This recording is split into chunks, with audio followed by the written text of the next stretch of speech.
Hello everyone, welcome to another lovely episode of Jayfx. On today's episode, we're going back to Elliott Wave. We're trying to understand the trend of the higher time frame, and I'm also giving you guys fresh analysis on what I think is going on GBPUSD and EURUSD. Okay, so if you're new to the channel, these videos are dedicated to Elliott Wave method. So you might have noticed that I use different technical methods to understanding the markets, but these particular videos you see on blue backgrounds are made mainly for Elliott Wave for those of you who are following up with this method and you're trying to, apply this on your own technical analysis. So, from the previous analysis, last month we actually did not have a live analysis. I gave a different video. I broke down a video on alternate counts, which is simply trying to give you a perspective that these patterns, these models, which are based off rules, are not what the algorithm follows initially. So the algorithm is just trying to play out based on market structure. And while you're trying to perceive a regular 1, 2, 3, 4, 5 impulsive wave with the rules in check, like wave 4 not invalidating wave 1 and all of those things, it could simply just also be an alternating pattern, which is like let's say a leading diagonal. And on that particular structure, the market is different from a regular pattern.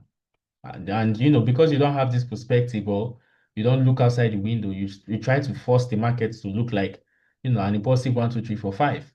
And this is a common mistake a lot of Elliott Wave traders make. So I decided to make a special video for that, which was published last month. You can go look up, you can look that up to understand better more what alternating counts are all about. So this is the official class now. We're about to start the official class. Previously, I was giving you guys insights into what's going on, with the academy and how you can study different methods. So now we are currently on the monthly time frame of GBPUSD. And if you pay attention to what we have on the structure here, we're kind of like in a bearish range. We are currently in a bearish range. Okay, it's very, very visible that this is a bearish market structure. Okay, and looking at the present position of the market, we can see we are currently within premium, of this range, and there's every possibility that a major downtrend might be happening, right? Okay, so this is a very premium price level of this range. Okay, so if price goes above this high, what then happens? What happens if this gets broken? And then price goes up. So that's a scenario we have to also consider. So the market might also be bullish for the long run, because this is the monthly time frame, and we're kind of like saying for the rest of the year, we are either going to be very bullish or a major reversal is coming. And then if we say let's look at a more recent scenario, which is looking at just what's going on here and not just the overall direction of the main trend, we would then have to shrink to the weekly, you know. But as you can see, I'm not yet drawing anything, like I don't have any impulsive or corrective pattern yet, because everything is based on market structure. Market structure follows the trend, and the trend follows the fundamental insights, and that's how the whole system works. Okay, we are shrinking it down to a level of technical analysis, different concepts, like I broke down earlier, Y curve, everything. But what you first have to understand is that the market structure is what follows the trend. And the market structure is formed by candlesticks, which candlesticks are the data of daily opening, weekly opening, monthly opening, 4 hours, and that's how you get the time frames. So these data on the time frames, presented on the candlesticks now form a certain structure. And this structure can be interpreted into higher highs, lower lows, higher highs, lower lows. And that's how you get market structure. Okay, and then from that point, you now have different technical methods that you can use to interpret the market structure. All right. So what I'm doing right now is basically just doing market structure, not the Elliott Wave method yet. What we do is that you have to understand the market structure for you to be able to now predict the best scenario of a pattern that could be playing out at the moment. You understand? So it's not like you just go to the trend and you try to say, okay, this is 1, 2, 3, 4, 5. What I've been doing earlier, why I've been doing it the way I've been doing it is because you have to understand that this is also an educational platform. So I have to make it in the most simple way as possible so you guys can also follow up with it. So you don't get too confused with, everything being too advanced. And the aim is to teach you, so I don't want to get too serious and then, it looks like I'm just highlighting terms and concepts, and you guys don't even know the ideology or what those concepts mean. That's why we have those videos, those breakdowns there. But looking at the chart now, I just showed you guys market structure and the trend. So we can say this is a bearish trend. And at the same time, this market is also within a range, like I said, with Euro USD, right? And but within this range here, we can say price is also within a very premium price. So I told you guys that if you're analyzing GBP USD, you're going to see correlations with Euro USD because they have a similarity with DXY, the base pair, and GBP and Euro are basically the same continent. So it's kind of like doing the same thing on different price actions. But let's pay attention to the current price action. Let's look into this. And then let's break down this trend, this range here, so we can understand, what we could be predicting within this point.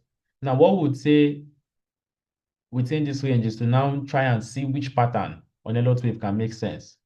Okay, so we now say, okay, let's break down the entire trend from here and then see what wave are we in, right? So we'd say this is impulsive, corrective, impulsive, corrective, right? So let's try to identify the impulsive waves. 1, 2, 3, 4, 5, if possible. So wave 4 does not get into the territory of wave 1, right? So this is possible. And this is a corrective flat pattern. This is a flat pattern, I presume, of an ABC, something like that, that forms from wave 3 to wave 4. So yeah, this can be, possible. So while we now have this scenario, this is now coming down to Elliott Wave. We're not going to use Elliott Wave because we now already understand the trend, the market structure. We're now going to predict what's going on here. So when we say ABC, we understand that wave A is formed by a 1, 2, 3, 4, 5, right? So wave A can be impulsive.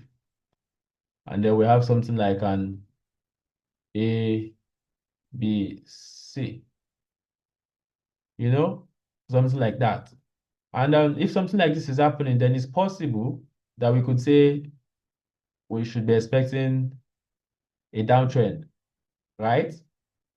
And then, when you make things like this now, you should also have opportunity to, look outside the box, have the alternating pattern in your head, have a different scenario. Because as you can see, this is outlining perfectly with what we predicted earlier, within the range, and then this is premium, so we are expecting a major downtrend. But what if a downtrend doesn't come and price goes bullish? So that's just basically what you can get from the monthly time frame. This is all you can get. Anything you get now concerning what's going on here has to be on a lower time frame. So we'll be moving down to the weekly time frame. Let's see what we can find there.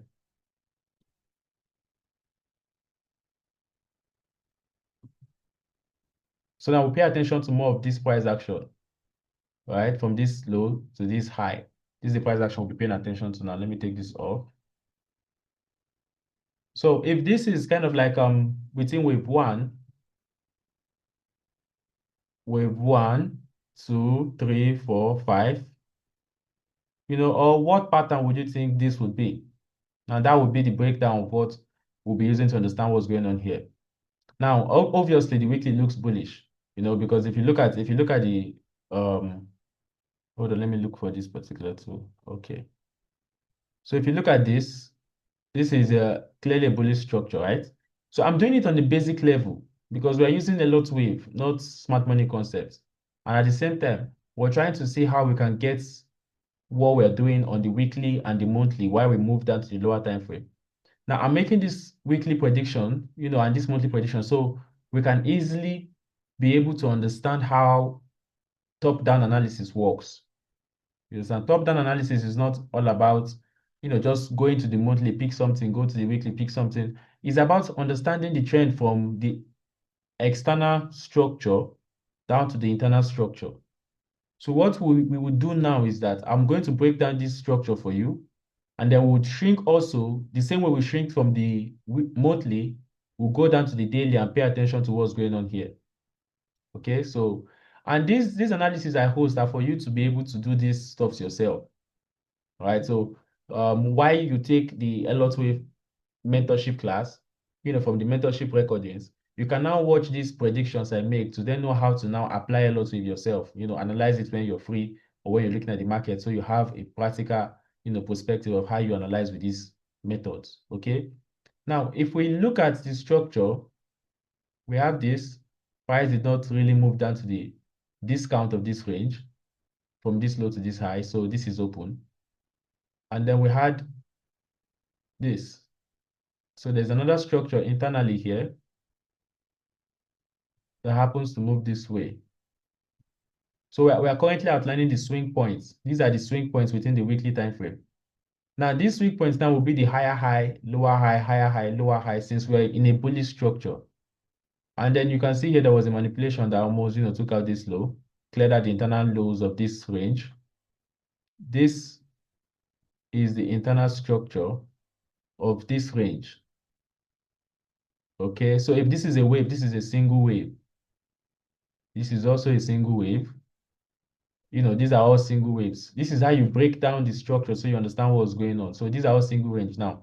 Now we'll just broke down the weekly structure. If we go to the monthly, you see it's looking more like we're focused on these points now, right? But we got this perspective from the weekly time frame. And all this is happening within the premium, sorry, of this range. So it's like shrinking, coming from the sun, you go to the earth, then you shrink down to the moon, you shrink down to, the earth, you shrink down to humans, you shrink, you just get, you keep going inside. That's the concept of why we call it an internal structure. Okay, and the only way you can view that much data is when you go to the lower time frame. Remember, market structure is made up of candlesticks. Candlesticks are made up of insights from daily opening, daily close, weekly opening, weekly close. These are just monthly opening, monthly close, weeks reaction. Candlesticks is a single candlestick is already a lot of information.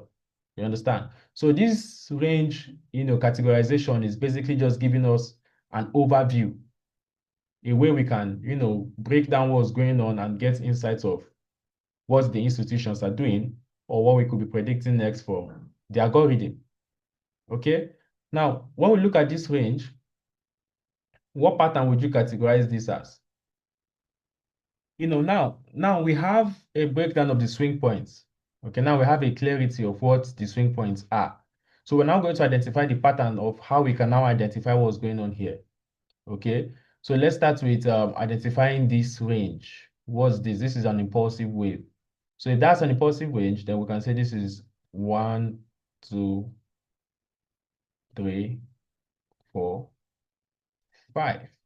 Okay, so it's going to look messy. It's going to look messy because I'm trying to break this all out in like a video. If this was like a normal analysis, it would look fancy and nice the way my analysis look. But this is like a recording of a raw analysis. I'm giving you guys insights of how we categorize these stuffs. How we basically choose which area is relevant, this is a key point. This is a practical perspective. And if you've been in a practical situation before, you understand that it's always messy. You understand? If you're going to gain clearance, it's going to be very, very messy. So pardon the, write-ups. So I'm going to take this out now. Okay. Now, the previous video we had on Elliott Wave, I taught you guys about alternating pattern and when you have scenarios that doesn't really line up, right? So you have to be, open to multiple scenarios. What if this? What if that? Not just looking for exactly what the pattern is. Remember, you have to know the trend. You have to know market structure. You have to know other things to make these things work, right? So now when we look at this scenario, now we can say this is a different pattern. Okay, this is an impulsive wave. And let's say an A, let's assume this as an A. And then we don't have a proper retracement to a B. So what other correction pattern could explain this move if this is not a B? So it can't look like the regular ABC, like a flat. Or is it? Is it a flat? If it's a flat, then is this an A, B, then a C? That's how you know what what's going on here. And if this is an ABC, then does that make this a wave 2? And if this is a wave 2, is then this a wave 1?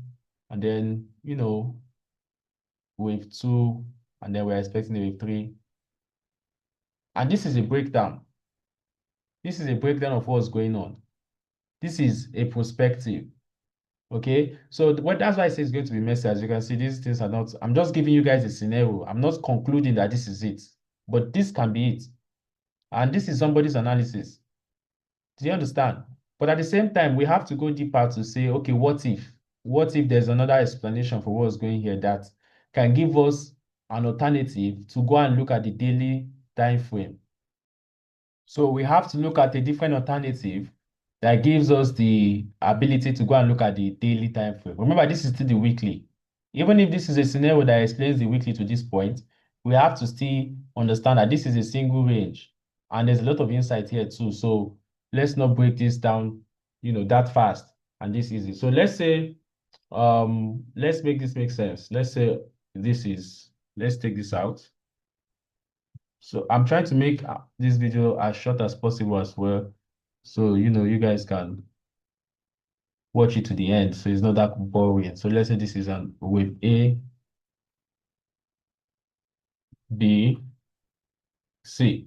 Now, when we try to make sense of this now, if we say this is not this, if we try to give, let's say, a different meaning to such a pattern, or we try to say, okay, what if this is a different scenario, then that's why we have the flat corrective pattern on the screen here. So you can see that corrective patterns happen in different forms. Okay, they happen in different forms. So you have to be open to different categories. Like there's a corrective flat that doesn't break this low, and there's a flat that does break this low. So it's all about which one are you looking at, and what do you think it is at the moment.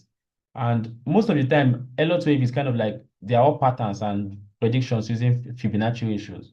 You understand? So if we're measuring this range from this point to this point, we're going to like try to use Fibonacci ratio to understand what's going on here. But I'm also using the perspective of market structure.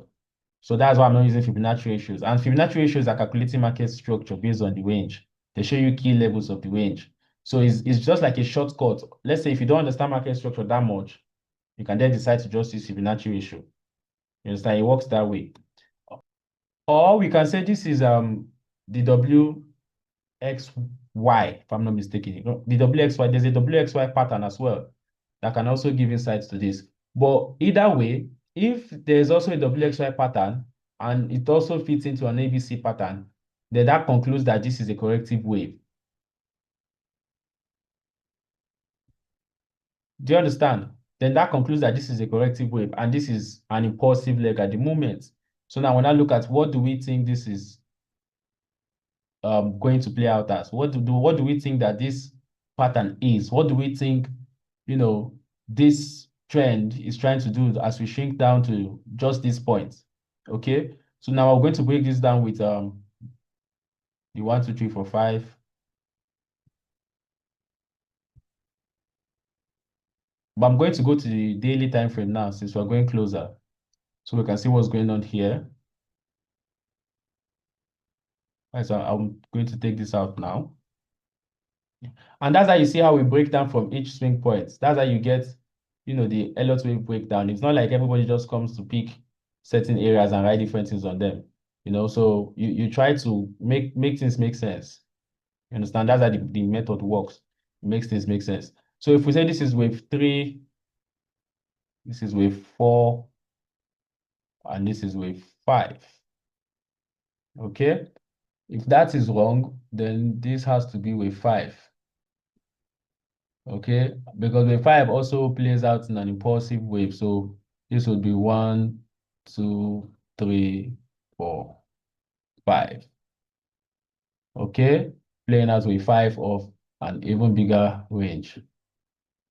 Remember, Elliott wave is waves on waves. So it makes sense to sometimes see the wave very visible on that time frame. Sometimes it's just a little impulsive move. The point is that it's either impulsive or it's corrective, one way or the other, but it's kind of like the same thing. That's why I said we're either going to call this an ABC or a WXY, but at the same time, somebody is calling it something else in their own charts. So it doesn't matter what you call it. What matters is it impulsive or is it corrective? Are you being sentimental or are you being logical? That's what makes the method work. Okay. So on this point here, we have a major retracement that creates an impulsive bearish move. If we try to identify this with A, B, C, we can say it still looks like a correction. So the trend does not switch. It's still looking like a corrective move. Okay. So that's possible that this is just a wave A, and then maybe a B is coming up around here, and then a C comes up here, and price goes up. But either way, that just shows that this is a bullish trend. And it kind of lines up with what we had earlier on the weekly time frame. Okay, so this is how most of these stuffs make sense together, because if you're correct, then it has to make sense. Do you understand? If you're correct, as you go down to the lower time frames, you have to be pointing at the same direction. You understand? So we have A, B, C with A. So probably A, B, C. So maybe if we go down to the lower time frame, there's a correction coming up from this point. So this is why I use Fibonacci ratio now, because we are currently on the recent price action. We are currently on the daily price action. We are on the lowest I can go with Elliott Wave. Okay. Most of you who know me, and if you're not new to the channel, you know that I use Elliott Wave on the higher time frame, and I use smart money concept on the lower time frame. And this is like the lowest higher time frame you can go. So on this daily right now, um, I would say this is a major strong high, because as we can see, cleared at the previous low, major previous low. And since this is a wave B, and this is an impulsive wave, expecting a retracement, I might say this order block will be reacting as an inducement, and then probably something like this is likely to happen. Okay, so I think the trend is bullish, but at the same time, this is a major area. That's a major supply zone, and a wave B within that zone is very possible. And this will be my breakdown for the daily time frame. And that's how I make my top 10 analysis. As simple as this. So for those of you who are new, you can go and watch the mentorship video on Elliott Wave so you can learn more and see how you can get to understand this method better. And this will be all for now. I'm trying to make the video short. We're already very, very long. And then you can learn more and get more analysis on the Telegram community. Link is in the description. There's also there's also an ebook that goes with the YouTube videos. And for those of you who are interested in learning how this method works and the rules that come with it. So those ebooks are all in the description. And then, you can join us on the next episode. Thank you. Bye.